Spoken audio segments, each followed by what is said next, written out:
Hello and welcome to See If It Sticks, the only podcast where we sit in a room full of balls and solve problems that you send us. Send us your problems. I'm Dom. I'm Ross. And I am Dan. That's 6 balls right there. That's 6 balls right there. Yeah. 6.5. Oh, you got an extra one? Oh, I thought Dom did. Yeah, it's from my... No, that's his penis. No, it's from my fetal twin that I ate in the womb. I guess I do have an extra bit now because I've got that cyst on one. You got a cyst on one? Yeah. Got a sister on that. Yeah. I had a cyst removed on my nut when I was about 12. Really? Was it getting in the way? Was it getting in the way then? Painful. It's quite painful, right. yeah. Okay. Like Have you had your doubled over in pain. nut cyst looked at? Yeah, I've had an ultrasound on it. And Completely everything. benign? Yeah, completely benign. I bet a ball nut fucking ultrasound is weird. Did it feel quite good?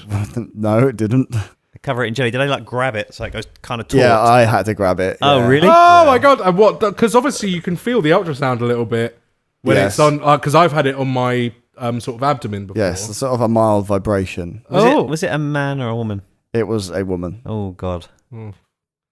Fortunately, I'm more comfortable getting my penis out around women, believe it or not. I don't know. If it's medical, I don't know. No, I feel like a guy knows what he's doing with one. No, I I agree. The doctor that I went to was probably not much older than me Yeah. and was a fairly newly qualified doctor and sort of had a bit of a laugh and a joke with me, which I probably made me feel slightly more uncomfortable. Really? I'd because- have appreciated a joke about I would a ball. appreciate a Yeah, laugh yeah. and a joke. Well, I think the thing is, like, you've got that sort of the removal of like personality if you go when you go to a doctor, and doctors at my surgery tend to be sort of older gentlemen, and it's very clinical, Yeah. and you kind of, you know, any of that sort of thing is removed from the equation, so it can be like, yep, okay, here is my ball bag. Yeah. But with this guy, he wasn't very old, and when we went through the sort of general chit chat, because I told him what the problem was. This is quite a while ago now, and you know, he asked all the questions: do you drink? Do you smoke? And we mentioned that he was, you know, played rugby. Do you like to slam your balls indoors? He started mentioning that he played rugby when he was at university, and was like, you know, so I know what it's like to like a bit of a drink, and he sort of got a bit, you know, Pally with you. pally, Yeah. which And you don't like that? I don't mind it if I'm not like, you know, not that I'm always going to the doctor with You're not playing awful Jim Jam. problems with my Junk. with my old chap, but. It did make me feel make me feel a little bit awkward that we were continuing conversation, like friendly conversation, while he was inspecting my ball. Maybe it was more for him than it was for you. Probably. I mean, Maybe he was uncomfortable. I got on with it. It was fine. He checked it out. He put me in for an ultrasound, so it was all good. Yeah, but yeah, it was a lady that did it. It was sort of like she was a bit sort of like you know, like a mother Matronly. kind of figure. The yeah. word for that's matronly. Yeah, matronly. She was very nice, and she, you know, explained what was going to happen, and, you know, so on and so forth. She didn't actually catch it the first time around, but then she asked me You to didn't catch it when you threw it at her? she Threw your nuts at her? well, she scanned both of my balls. Yeah. Well, So she asked you to pull it tighter? she went for the, you know, for 100% coverage, and Yeah. she said, I haven't seen anything. Is it quite small? I said, yeah, it feels like a little. Oh dear.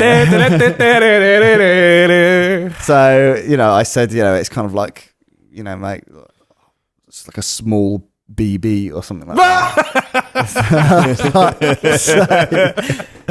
You're uncomfortable with your jesting about his penis. You have to be serious about it. That's fine. Be serious about his penis, Dom. Yeah, I had to strap my penis up to give her access to my balls. I had to get a cam system. Oh, yeah. Engine lift. Yeah. Yeah, but yeah, I said that I know exactly where it is. I can show you where it is. Yeah, it's benign. It only if it gets bigger or starts to bother me and get in the way or hurt, then I can go back. Mine used to increase and decrease in size. it used to swell up some days. Like, Yeah. really big, and that was when it was painful, like really painful. Did And you have it? obviously, Did you have it removed? yeah, as a 12-year-old boy, I put up with it for over a year in absolute agonising pain. Didn't tell Yeah. anyone about it until one day I got out of bed and I just couldn't fucking walk. So, unfortunately, my aunt was around that day, not my mum or anything. So she took me to the hospital, straight in, operation by the end of the day. Wow, really? Gone. Yeah. It's funny because I knew a few guys who had like the beginnings of testicular cancer when I was in school. It's quite. Yeah. It's I didn't I think think that it was what as they thought it was. I think they genuinely thought it was. yeah, that. but I just didn't realise it was that common in young. yeah. It guys. is quite. I think. I'm pretty sure. I know that it's more common for. Older men, Yeah, not that old though. No, like- not like that my old age. at all. Like Yeah. like it sort of from your mid-30s onwards. Yeah. I think it's might even be a little bit earlier than that. Like we're definitely at risk of starting to get to that stage where we are at risk of developing it. You know what's really surreal about the whole experience? Because that was the first time I'd ever had anaesthetic, first time I'd ever been to a hospital, all this other stuff. What I can remember is, after the operation, you're kind of like in this really weird... Have you been under general? Yeah. No, never. General's fucking When weird. I When you was come 5, around, though. it is trippy. When you come around, you're awake for a couple of seconds and you're asleep. And I remember EastEnders playing down the end of the hall, and it was when Ian Beale got shot. And it's like this really serious... spoilers! It was this really serious, like... It was like Oh a no, big... my favourite Ian. A big arc. It was a big arc in EastEnders.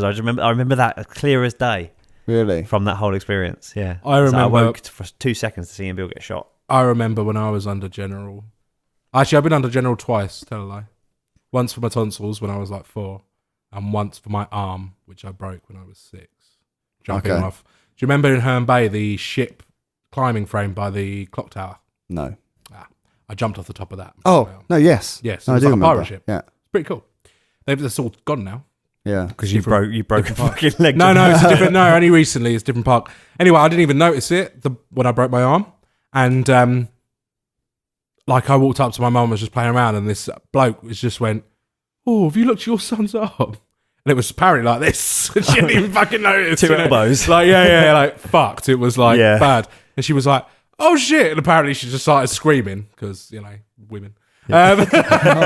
Joke. Fucking split asses. And then, like I went to the hospital, and the first thing I remember from getting up from general anaesthetic was one of the nurses had Thunderbird. Which one was the Thunderbird that had the red rocket? It was Thunderbird 3, right? That was 3, yeah. Yeah, 3. Yeah. So she had Thunderbird 3 and was going, "Look at Thunderbird 3." Because obviously she was trying to check my eyes, I'm assuming. No, that's the shit one. Yeah, Thunderbird 3 is the shit one. My favourite was always Thunderbird 2 because it had all the different They had things. the you little could, pods, yeah. Yeah, all the And pods. one was pretty cool Is that- as well. They is only that- had one rocket. Was that the genesis of your birthing fetish?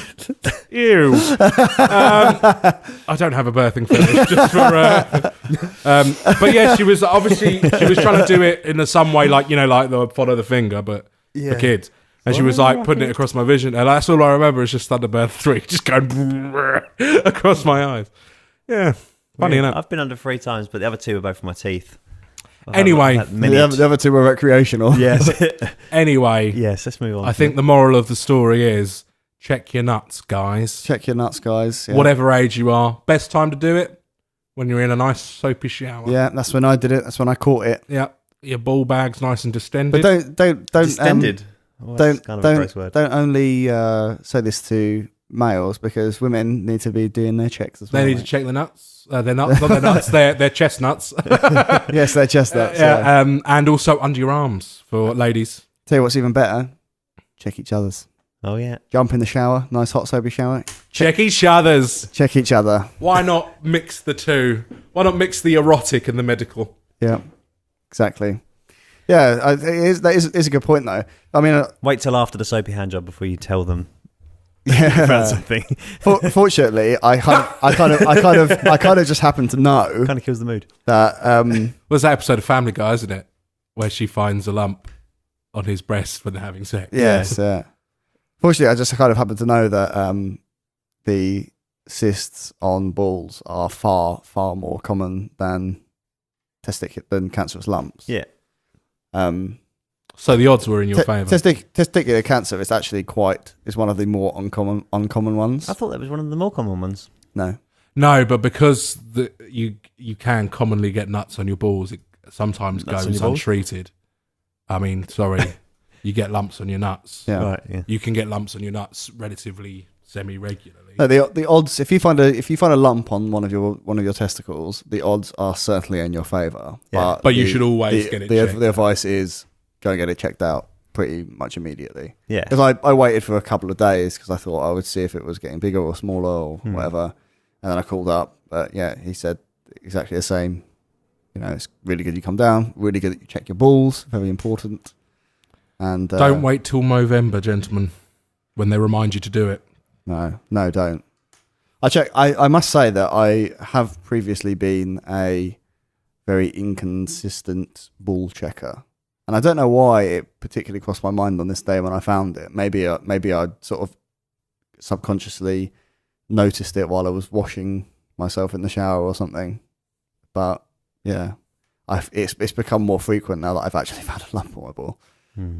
I got that whole thing where I knew the facts in my head, but I did get that thing where sort of I felt like I came over a bit cold for a second and was Well, like, I've had that oh before, God. but with my bum. So, yeah. You felt my ball with your bum. No. I've had that before where I've had indicators of that in my Yeah. rectum. No. And I know that feeling when you go a bit cold. Yeah. Anyway, we'll move on from all this doom and gloom. Yes, Apparently, let's go straight to business. It's Straight in business there. time. Get in there. Get out your briefcase. 'cause Get out it your is business briefcase time. and your tie because it's business time. Let's go Okay. down to business. Dan, you have a problem. Well, this could be one of our most important problems ever because it comes from my girlfriend, Maddie. Well, that makes it the most important. Does it? Apparently so. All right. Don't you do this to me, Dom. It's very important. It's very important. So, she has a problem. You. And Yeah. Every time she says one in. My boyfriend's a prick. when are you two doing the my girlfriend doesn't listen to the podcast problem then? We don't need to because I don't listen. Exactly. That's what I was saying. When are we gonna solve that problem that your girlfriends don't listen to the podcast? That's fine with me. That's I fine would by sit me here- as well. I would sit here mostly mute if I thought she listened. Yeah. See, when Jem did listen, I got told off for the amount of swearing that I do on the podcast. Specifically the C word. Now, yeah, I was gonna say you're our most prolific cunter. Yes. Well, that's why. Well, there we go. 13 minutes in. Hey, first one of the day. Our first catch of the day. Well, interestingly, this is the point. Oh. Our first catch of the day. Our first catch of the day. You know where that's from? Sounds like some kind of Dracula thing. No. No, not on. Our first catch of the day. One catch. Go on, what's it from? Some Star Wars. Empire Strikes Back. Oh, bloody hell. Yeah. So this is the problem. We have kind of, on the lead up to this podcast, we have alluded to it. But the problem reads this. It's really annoying when you're with a group of people and you're having a good chat and a laugh about various popular shows and movies, and suddenly, before you know it, you're in the middle of a quotation storm. And people around you have become babbling idiots and have descended into saying strange things like, Pickle Rick, or Pickle Rick! Pickle Rick! yeah, a bit like that. Or winter is coming, or respect my authority. I know it's outdated. She's responding to you already. I know it's outdated, but this leads me to my authority. But this leads me to my point. I don't know what you're talking about. It's hell. Everyone is falling about laughing, doing stupid voices, and handing out rewarding backslaps for those with the deepest cut or best impression. And I don't know why it's funny and it's awkward. I don't know where to look, so I just edge away from the group slowly, like a reject, like a goddamn outcast. So tell me, what solution can you come up with for those of us who are not in the know with the latest show? Ooh. Specifically in awkward social situations. Well, Thank you. Me and Don Instantly- did this the other day, messaging each other Rick and Morty things. Yeah. Didn't think we would include it for that very Instantly, reason. Thanks. I've come up with an idea. Go on. Instantly. Oh, this is too short. I hope it's not going to be just watch those shows. No. That's out of the question. You can't expect everyone to know everything about every show. Yeah, exactly. There's a lot of stuff that I don't watch that, for instance, that you watch, and I don't get the sort of that episode, and I don't get that. Yeah. So I am a prolific quoter and impressioner of shows. even on this podcast. But I understand what it's like to be on the other side of that. Yeah. So this is what I'm proposing. It's almost like Shazam, Okay. but for Movie quotes. pop culture, Yeah. quotes and stuff like that. So essentially, all your friends, because what happens is in this situation, as I think Maddie's alluded to in the problem, is that, you know, we'll have, for instance, me and Ross going Pickle Rick, and then he'll go Pickle Rick, and then someone else will go Pickle Rick, and then basically you've got enough time to get out your phone and just do that, and then it will search through its database and bring up a little page of like a primer as to why that's important. And Yeah, you can add it to okay. your Netflix watch list. And then if you decide that you like the sound of it, you can add it to your watch list. Okay. Or you can just be assured that you know what it is, and you could even play yourself a quick clip of the quote. I was going to say and then just do that'd be your good. own Pickle Rick. Well, I mean, my problem going away from Maddie's actual problem that she submitted to us is that I find that hearing these things makes me less likely to watch the show. But that's because you're a deliberate nonconformist. No. It's not. It's because I look at the facts presented in front of me. Right, the facts are you two could say Rick and Morty as an example. Yeah. You are not the only people who have said Rick and Morty is really good. But when the quotes that I hear are because it's Pickle Rick, right? There's nothing funny about that. No. Out of context, I'm sure it No, is. I'm it- sure, In context, it's very fun. I'm sure it's Yeah. very funny. But to me, all I'm picturing is that the man's been made a pickle version of himself, and that ain't funny. He is a pickle. Yeah, so that's not Turned funny. himself into a There's pickle. absolutely nothing funny about that. I'm sorry. No. It's funny within the context of the Of course it is, yeah. episode's If arc. you know what they Right. get up to, Yeah. then him turning himself into a pickle. And when you find out why he's turned himself into a pickle, even better. Yeah, but It is good. you Yeah, in know, that like sense. it's a I bit think like. you'll watch it and you'll be surprised at how clever it But is. the thing is, like when I hear things like that, and everyone's shouting the same thing, it's like you've seen Extras, right? Ricky Gervais Extras, Yeah. right? You know, he spends a lot of time, and it's a dig. The whole show within a show thing, and are you having a laugh Yeah. thing? Like that is a dig at that kind of comedy. Yeah. It's like we need to put in these quotes that idiots are going to just shout at each other all the time. Yeah, but the whole point is that Rick and Morty does the same thing. Does the same thing about like catchphrases and shit like that. Okay. Yeah. Yeah, it's one of those things. I think you just kind of What's have the catchphrase he has? What's the one he invents? But it. that's the whole point. Wubba-dub-dub-dub, Is that yeah. the whole point is the theory is that he kind of knows that he's in the show, He breaks the third wall. The fourth wall quite a lot. Yeah, sorry, not third wall. so he knows that he's in the show. Yeah. So he looks. tries. He looks the camera a lot, doesn't he? And Yeah. Says, "I'm bringing Anyway, this back." that's or whatever, yeah, enough because yeah. Dan will eventually watch it, I'm sure. I had the same thing with Game of Thrones. Everyone was telling me how great Game of Thrones was. I deliberately went out of my way not to watch it, and now I love it. And the iPhone, another thing. Everyone said how great iPhones were, so I deliberately went out of my way to have nothing but Nokias and Ericssons for years. Well, I mean, I'm not and saying now I've got one. Great. I'm not saying that I haven't ever sort of given in to Yeah. a bit of peer pressure, and after hearing all about something, watched something. But in my mind, it becomes like it becomes less and less funny, Yeah, of course. and I think that is Well, it becomes less and less funny for the people that like it when they hear it all the time. though. yeah. yeah.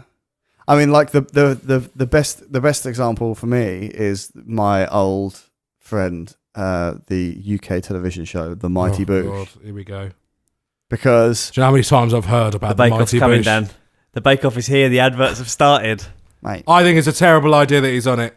I First- think he's going to be all right. First of all, Like- for those listening like him. not in the UK, Great British Bake Off I is don't the dislike- finest institution of a UK television show, whereby it is a competition where people Best cake. Yeah. bake goods and get judged, and one of them gets crowned star It's baker. all kind of tongue-in-cheek comedy. Yes, all the way it's through very as well. good. It's, However, it has recently moved channels, and the main pull for me of the show being supreme baker Mary Berry, yeah. and the comedy of the show in that the presenters Mel and Sue Yeah. have been now removed from the program. See, the I- thing is, the instant I heard Mel and Sue weren't on it anymore, I'm out. I'm out, mate. I'm 'Cause gonna the give thing it a is, chance. the worst thing about that show is Paul Hollywood, He is the Yeah. worst thing about that show. and he's the only thing that's remained now of that a it's moved douchebag, channel. isn't I just don't like no, him. not douchebag per se, but it's just he just adds no entertainment I value. just don't really like him. There's nothing about him that I think I like. Who else is doing it with? Not Sandy filming? Tofsky. Sandy Totsvig. Who's that? Tandy Totsvig. Sandy Totsvig Sandy Totsvig, is Dan. a female. She's the lady who presents QI now. She was on QI a lot. Oh, glasses. Yeah, sort of sometimes. quite sort of short, I got it. Short blonde woman. but You know her if you saw her. short hair. I've got to put a She has a place in face to the Hampton. name. Does she? Yes. Oh wow.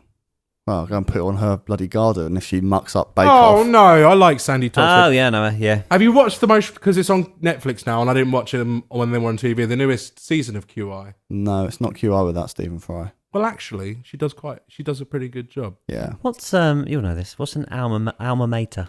That Well, means the graduated. place you went to, the college you were Yeah, at. okay, right, It's yeah. the same as alumni. but- It said Cambridge on there. I Yeah. assumed it was uni. So basically, based. when Alma Mater. alma Alma mater, yeah. Okay. So, for instance, if I finished university, my alma mater would have been Goldsmith, but I would have been an alumnus of Goldsmith. Right. There you go. Latin is a disgustingly horrible language. Yeah, I like it. We are sort of just a cult QI on this show, I think. With information like that. Mm. If Stephen Fry or Sandy Totsvig often said the word cunt, then we'd basically be QI.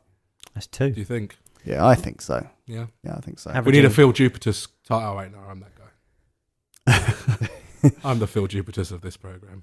Going back to your solution, my only problem with your solution is in that very instant. I know she's getting the information through. In that very instant, she's still left out of that that's going to be conversation. that's possibly So- putting her And even then more out of but- the. And then upgrade it to future tech, like Matrix style upload of the whole context. Well, my suggestion was going to be that it almost predicts when you're about to do a quote of some kind about a TV show, and it checks everyone else's Netflix account or whatever account and makes sure that everyone in the local area has seen it, so that you don't be a dick and Well, make I a wonder- quote about something that no one around you knows. I wonder. I think it's entirely possible, given the message. I've just had a little reread of it, and I'm not entirely sure that the point is that she wants to be included in Yeah, there. she wants them to stop. She doesn't care. She wants to stop this shit. Yeah. Well, Which is- that's just spoiling other people's fun. Why can't we, well, sitting there and watching a TV show is kind of like I do think it's a bit of like a solitary pursuit. Isn't it? I know I quite often watch TV, But and it's nice to share your love of something with other people. Yeah. keep it on the internet. But I don't do things like that on the internet. But we quote Always Sunny. Yeah, because we all of do. us like Always Sunny. Yeah, exactly. And we talk about We do, that. yeah. Yeah. I think what it. Yeah, I mean, we do a lot of Simpsons on the show Yeah. We do a lot of Simpsons. So, yeah. And because South Park. because as part of the same message, she was sort of listening to our podcast a little while ago when we had Lauren on, and we quoted Simpsons, And Lauren, and Laura said, Simpsons. "I've never watched The Simpsons." Yeah, that was an odd one. That's, I've never met anyone that hasn't watched The Simpsons. we have now. Yeah, well, We yeah. went to a wedding. That's true. We did go to a You wedding. think you know someone, And and they don't watch The Simpsons. Madness. Goodness me. They kind of raised me. I think The Simpsons. I think the majority of my upbringing, my morals, have all come from The Simpsons. You got your morals from My The morals came Simpsons. from The Simpsons. Which one? It's an odd one, isn't it? Because Simpsons has a really odd spectrum of morality within the family of the Simpsons, because they all love each other deep down, but he's always up to dodgy shit. Yeah. It's the classic dysfunctional. Homer would drop Marge in it for his own gain, though, wouldn't he? Yeah, but then he'd feel really bad about it a second later. Yeah, and he'd have to go back and fix it. Yeah. Yeah. He's more impulsive than he is. Trememberline. Yeah. There you go. Exactly Russ. that. That's exactly why I did it. Throwing the quotes out. Oh, there. yeah, because we're all left out here, aren't we? Round this table. I haven't watched the 34th season, Russ. I've got the episode guide book at home of The Simpsons. I had that when I was a kid. Big old fucking thing like this. Is that relatively new? Because I had it when Might be. I went up to episode 100. Oh, no, this was 8 seasons, I think. Oh. Yeah, I think. That was when it went bad after the 8th season. Yeah. I think mine went up to mine went up to the 100th episode. This is an odd one because I think I might have mentioned this on the podcast. Wait a minute, they did more than 100 episodes.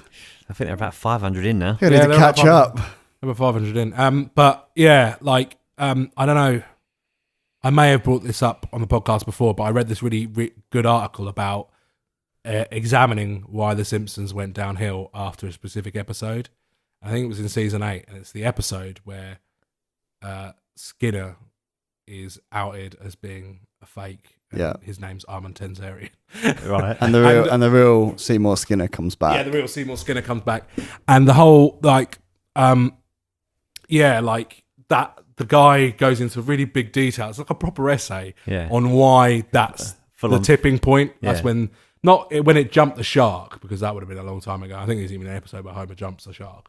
But there is. But that's sort of when the values of The Simpsons became skewed, and it went off the rails a bit in terms of thematics and sort of message. It went off message then. Something to do with, the whole fact that Skinner wasn't Skinner, but then he was actually Skinner again, and there was, nothing to it really. It's funny because, I mean, I don't know if this was common. I've never really looked into it. I don't know if it was common before The Simpsons, but now it seems that every sort of animated comedy follows the same basic episode structure as The Simpsons. The episode structure being that there is some, for the first beginning, like the first act of the episode, the first 5 to 10 minutes is nonsense. There's some crap going on, something completely, whatever. It's just clearly a joke. It's a day in the life of. It's goofy. Yeah. It's clearly a joke they need to get in there. Yeah. And then one of them discovers something, or does something, or happens upon something, or something like that. It only has to be one of them. It can be all of them. And then that thing becomes the theme for the rest of the episode. Yeah. So, an example, Bart gets an elephant. Yeah. That episode. At the beginning, there's all that crap going on, and then he calls up the radio station, acquires an elephant. That episode is about Bart getting an elephant. Like that, and that. Stampy! That is kind of why I think that it didn't translate to film very well. Oh, right. The film. Yeah. Because it ditched the structure. They tried to do that structure, but that structure doesn't work, I don't think, drawn out over an hour and 20 minutes. Of course not. It works in a 20-minute little chunk. Yeah. Of course it does. But that's the same. That's the same for every sort of animated TV show. Like, isn't that the same for Always Sunny in Philadelphia? They start off, some nonsense is going on, then they discover something, happen upon something. Well, it's a classic sitcom. Then that episode is about that. Classic sitcom structure. Yeah, well, it's sort of this. Yeah, I guess this is why I'm putting it to the hive mind. They're like, how common is this? Oh God, yeah, very. What do you mean? The structure of the Simpsons episode? Yeah. Oh God, yeah. I mean, like South Park. Yeah, I mean, I know. As I say, all those sort of animated comedies that came after The Simpsons. Yeah, but I'm talking about like sitcoms from like the fifth, like things like The Honeymoon. Well, maybe not The Honeymooners, but like Fresh Prince of Bel-Air. That was around the same time, but sort of live action. They will be in some sort of situation generally, and then the episode would, go on unless it was a very special episode, where someone's on drugs or something. I like that episode where they get stuck in that cave. What in the Fresh Prince of Bel-Air? Oh yeah, and they kind of like don't realize, and they're freezing. It's Carlton and Will and Phil in that cave, and they're like freezing, and they find Uncle Phil, and they find respect Shredder, represent. And they find the suitcase of money. That's right. And they like burning it for heat, and then it turns out that they were sort of like winners of a TV show, and there was all this like food in the back of the cave or something like that, and that money was their prize money. They burnt it all to keep warm. I fucking love that episode. Which Shredder did he voice? Shredder in he played Shredder in the original animated Teenage Mutant Ninja Turtles. Oh, didn't he play Shredder in the film? I think so. No.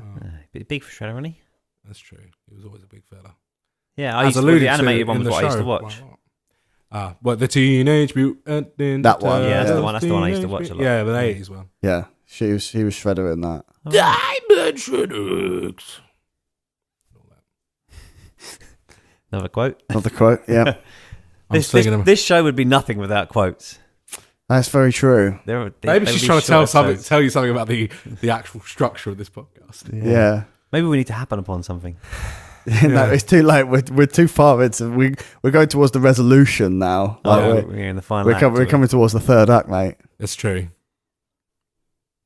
I can't think of anything else other than go watch the fucking show or. Well, I think clearly this actually happening in social situations is not going to be stopped. I don't think you can. We are doing a podcast about stopping this in social situations, and we cannot stop quoting things from films. No. And also, Maddie does also quote things. She does, yeah. Yeah. Yeah. So I think she even quoted something to me when we were at a do on Saturday. yeah. So I think maybe we should go for your kind of Shazam of quotes. Yeah, because this way you sort of get an idea. You might not feel as left out. Well, what you I don't have to get in. what but- I'm thinking is, have you ever seen? and then you can decide whether or not it's worth your time. have you ever seen that website Quick pricey. of Simpsons gifs or gifs? Is it like Simpsons shit posting or something? No. It's basically like there is a GIF for everything that's kind of almost like Every gag in The Simpsons. I'm pretty sure that they are trying to compile like a GIF for everything that's happened in The Simpsons. Right, yeah. So that when you think about that thing that happened in The Simpsons and you want to send it to your mate, you can always find it. So That's my problem with GIFs. I think about things all the time when someone's like in like message chains where people like saying something or people like quote something and I want to find it. And I'm pretty good at finding it normally, Yeah. but fuck me. yeah. So with that in mind, maybe people need to start documenting shows a bit more, methodically. Perhaps. Because I kind of like your idea that it would show you like a little bit of context. It can give you it can give you like a little bit of backstory, like what has led to this, like a bit of like a Wikipedia article. Like a précis. Like a précis of like... and it could say, situation. this is when it was alluded to earlier on in the episode. Here's blah blah blah, and here's the punchline, and you can kind of get an idea of it, and you can you can bookmark it, and in that social situation, you might not get it, but later on, you can at least sort of go, what the fuck was that about, and find out, and then you can decide whether you want to watch it. Yeah. For me, the answer to Rick and Morty is no. I think you genuinely enjoy it. And I feel like the more I say that, the less you're going to watch it. It's, you know what, it's only a small little lockbox in my mind, but it's in there with Mighty Boosh. Why? You've never even watched it. At least you've watched The Mighty Boosh and you know you don't like it. That's just rubbish. Oh my god, there's one Because it's out of episode. No, I'm sorry. Like Rick and Morty is really, really good, and that is my top recommendation at the moment. Yeah. Is to watch first 2 seasons and the beginning of this It's a season. kids show, for Christ's No, sake. it's not Tom. a fucking kids show. Stop swear words. Stop watching kids shows and start watching adult shows like Batman the Animated Series. And Defenders. Ugh, Is Defenders good, by the way? Because I haven't started watching it yet. Don't ever only watched one episode. I feel left out. Oh. I only watched the first season of Daredevil. I haven't watched any of the others. Oh, second season. of Pickle was amazing. Daredevil, right, Ross? Yeah. Season 2 of Daredevil was very good. Better than the first. I've heard that's completely the opposite from every source I can Really? find. I think it's the opposite way around. Really? Yeah. For me, it goes. I love the Punisher, though. From one. Punisher's probably one of my favourite characters. Yeah, but you can't. I don't feel like you can. I just think he's Shane every time he comes on the screen. Yeah. And I can't get over it. can't save him, Rick. Can't see him, Rick. There we go again. I'm fucking you up, Rick. But I absolutely despise The Walking Dead now. And I will shoot down anyone that says it's good now. I'm bored of it now. First season was good. Second season was okay. From third season onwards, absolute dog shite. In terms of the Marvel shows, Ross, I think the order, I would say, it probably goes Daredevil season 1, Jessica Jones, Jessica Jones is probably my favourite. Daredevil season 2, Mm. Luke Cage, Iron Fist. Yeah. Iron Fist way down at the bottom. I've heard Ryan Fist way down the bottom. Yeah, I'm plodded through Iron Fist. I've probably got about 7 episodes in. And See, I the thing is with the whole Defenders verse and stuff like that, So I just really don't like Marvel street level heroes. I It's just not hadn't previously given much of a shit about any of them other than Daredevil, because I like Daredevil. I like Daredevil in the way that I like Batman. Yeah. I like Batman. I understand why Batman's good. But I'm not a mega fan of I'm not a fan of Batman. That's fair. If you get what I'm Son of saying. a bitch. No. Like, I appreciate a good book when it's written. There's a lot of good, well-written Batman books. Yeah. But I actually just don't like the character of Batman very much. There's a few really good Daredevil books. Yeah, I know there is, yeah. Yeah. It's the same with Daredevil. There's some really good books written for Daredevil, and they're good. But I actually don't particularly like the character of Daredevil. Okay. What is it about him you don't like? I think he's a bit of a Doesn't moaner. like him because he's disabled. Yeah, it's Yeah. because he's blind. I thought that's what it was. No. It's more with Daredevil. So tell me why you don't like Luke Cage then, Adam. I don't know much about Luke Cage really. I know more about Iron Fist. Does that make me racist? But no, like Daredevil. It's because he's too fallible as a person. Okay. He fucks up too much. He does fuck up a lot, doesn't He he? fucks up too much in the comics as well. He fucks up too much. He's blind, Dom. Yeah, for Christ's sake, give the man a break. And like Batman, like I understand why he is the way he is, but he's just too like he doesn't like he's too Emo. not emo. Like the way like he deals like for instance the Justice Ben's League. scowling at everything everyone says right now. I said emo Justice- and he turned his the gaze Justice- from you to me to go like this. The Justice League. The Justice League, right? Yeah. Doesn't trust one of them. No. Always has a plan to beat. See, to me, that's too much. That Well, makes it. they're too much. They're too powerful. What happens if someone took control of their It brains? just sort of seems to me that he's just sort of jealous. They've got too much power. No one should have too much power. Says the billionaire playboy that can make things happen from a world away. His Justice League contingency, if he went bad, is Superman. Yeah, but he beats Superman, so that's a shit contingency. Yeah, but Yeah, but the Justice League. the Justice League is his They would- contingency. they would stop him. Although, if he went bad, he wouldn't be using those Justice League contingencies straight away. So he didn't get taken down by the Justice League. That's a good point. Yeah. He's got contingencies. His contingencies on top of his contingency. It's just a bit too much. It's borderline, like he has a mental illness. Oh yeah, he absolutely has a mental He's illness. incredibly mentally ill. Yeah, he That's is. my only problem with Batman. And no one is helping this man. They're just letting him do it. They're letting him whip around, throwing smoke bombs at God. And it's weird. Alfred Pennyworth is the biggest enabler in the world. Exactly. Like Alfred is like fucking... Alfred just likes it because he's alone in the house a lot. So he can imagine he has his own mansion. And the Justice League are just as bad. I wonder what 'cause they're letting this man with no superpowers throw boomerangs at fucking giant monsters. I wonder what Alfred would get up to in the house alone. Wanking. Find out this Monday on Yeah. the news that sticks. Yeah. Right. Anyway. It's your episode, mate. Yeah. Oh, yeah, shit. Yeah. We need to name it. Yeah, we do. You do need fuck. to name it. Batman's a whiny bitch. Well, Let's fuck not Ross. don't lead him, Scowling. Ross. Don't lead him. No. I love Batman. I enjoy Batman. The problem is, right, my problem is, most of all, right, is Batman is more popular than Superman. Yep, rightly so. And I'll be honest with you, I think people should be looking at characters like Superman and the t-shirt I'm wearing today, Captain America, as paragons of goodness. Something to aspire to. You want a Boy Scout.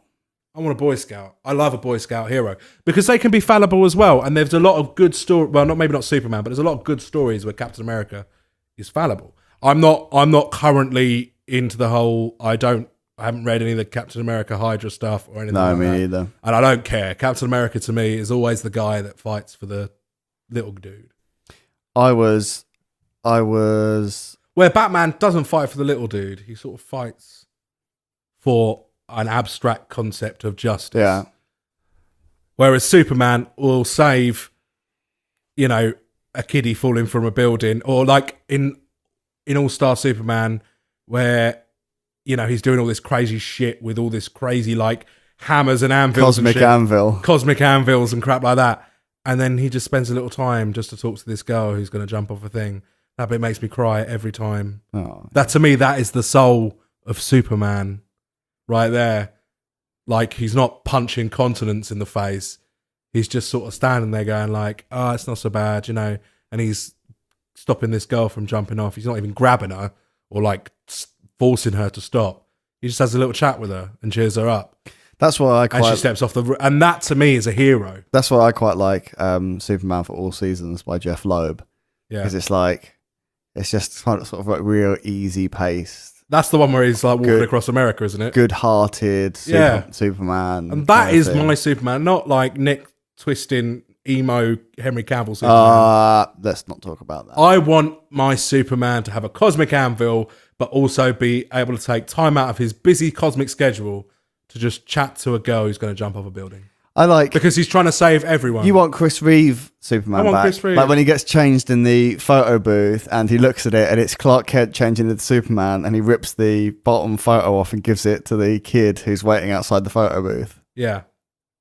I want my Superman to be the true Superman that is harrowed by the fact that he can't save everyone, like his dad, you know, and stuff like that. Well, he could have saved his dad in the. He could have saved his dad in the films. In the comics, he couldn't have saved his dad because his dad had a heart attack. Yeah, and that's a much better. He gets the chance in. I think that is in All-Star Superman. Yeah, I think. Yeah, I'm sure it's All-Star Superman. Yeah, it is. It's All-Star Superman. Is it? Yeah, and he gets the chance to go back and kind of revisit that moment. Yeah. Yes, you're right. He can't stop it, but he gets the chance to go back and like revisit it. Yeah. That's quite sweet. And to me, like that is the essence of it. And that's why I think that it's criminal that Iron Man and Batman are more popular than Superman. They're just cooler, and aren't they? America. But it's not cool. They are cooler. It's not cool. They? One's an alcoholic sociopath mega engineer. One's a fucking broken toy that fucking harrows the fuck out of like criminals. I'll give you that. But like breaks the legs of minor criminals. Do you know why it is? It's because when you're a kid and you look at these heroes. But the thing is, when I was a kid, I looked at these heroes. I looked at these paragons of virtue, and that was my guy. They were my guys. Most people don't look at someone and go, "I wish I could be as good as that person." Most people look at people like Iron Man and Batman and say, "You know what? I wish that I was super intelligent, rich, and abusive to women." See, the thing is, that was the difference to me as a kid. I'd look at those characters and go, I wish I could be as good as them. Do you not think that the reason that people like Batman and Iron Man the most is because those two guys don't have superpowers? They are the most like you and I, most human out of all of them. Whereas I could never be Superman because you could be Superman. You could be like Superman. You can be like All-Star Superman. You can go and talk that girl off that bridge. Yeah. That to me is like the core of Superman's heroism. That's what I'm trying to say. It's not the punching and the super strength. Obviously, that's a good thing because you know you're fighting Brainiac and you need to punch him in the face. But like Cap, like he's faster and stronger than the average man. But his best moments are when he, you know, sort of shows his humanity in ways that other heroes don't. In the Civil War books, I was 100% Team Cap. Yeah, exactly. In the Civil War books, you're 100% Team Cap. Yeah. And he wins people over to his side by just going about freedom, justice, and the American way. And in fact, in the Civil War film, I was Team Cap as well. I was all Team Cap in the Civil War film, even though the whole Iron Man... See, that was a better way to do Civil War than the Civil War comics in some ways. But, yeah. So, and like, you know, one of my favourite heroes of all time is Optimus Prime. From the original not from the fucking Michael Bay films. No. Because he is just a soldier. He's a good guy, isn't he? He's a soldier that got leadership thrust upon him. And he does the best he can for his guys, whilst punching Megatron in the face. You know, but the thing is, even at like one of my favourite things of all time. I'm on a rant here, aren't I? Yep. One of my favourite things of all time is in Transformers the Animated Movie from 1985. It's a fantastic film. Everyone has to watch it. It is really good animation as well. Even when he has Megatron on the ropes after like Megatron has like destroyed the Autobot enclave on Earth, he still tries to talk it through with him and says, we can try and make a better path. And Megatron, and because of that, Megatron takes him down and kills him. Yeah. And I cried at that when I was a child. Yeah. But that's the thing. I think you've just got to look at these virtuous people. Is it still Megatron at that point, or was he Galvatron? No, he gets turned into Galvatron after that because he's so damaged after that battle. Yeah, that's right. The Decepticons escape and chuck out all the broken Decepticons, and the broken Decepticons get turned into... He's galvanized. Well, yes, basically. Yeah. Galvatron, the Sweeps, Cyclonus, all that sort of thing. And Starscream takes over. And it's really funny because... Starscream! Yeah, because Starscream's getting coronated on Cybertron, and then this plane comes over, and Galvatron comes out, and he walks up and goes, "This is bad comedy." And Starscream goes, "Megatron?" And he goes, "Here's a hint." And it's Leonard Nimoy doing the voice of Galvatron. He goes, "Here's a hint," and just blows him up and just disintegrates him. It's fantastic bit. I wish I was Megatron. Of course you Galvatron. do. Of course you do. See, you're the guy in when you watch Thundercats would rather be Panthro than Lino. What TV show is it in where the someone turns up there sort of like rooting for the wrong guy the whole time? I'll remember at some point. Wrap it up, Dom. We still need to see. We still need to name this episode. Shit. Quotes and Hoes. Quotes and Hoes. Yeah, Quotes and Hoes. Yeah. Yeah. Quotes and Hoes. Yeah. Let's do it. Right, episode name is Quotes and Hoes. Because that is a quote. Yeah. Yeah, that's good. Very good. Thank you. Done it on many levels. Right, if you want to get into contact with us, patronising fuck. Go to stickitpod.com where you can find access to all of our social media pages, how to contact us. Please send us all your problems, comments, complaints, just general, hello, I'm here. We love anything that you send to us, and generally it all gets read out on the show eventually. Yeah, and that's it, really. Yeah. Remember, the email is flingit@stickitpod.com, and chime in on the debate whether you think virtuous heroes or fucking edgelord heroes are cool. For this week, I've been Dom. I've been Ross. And I've been Dan. For justice, freedom, and the American way.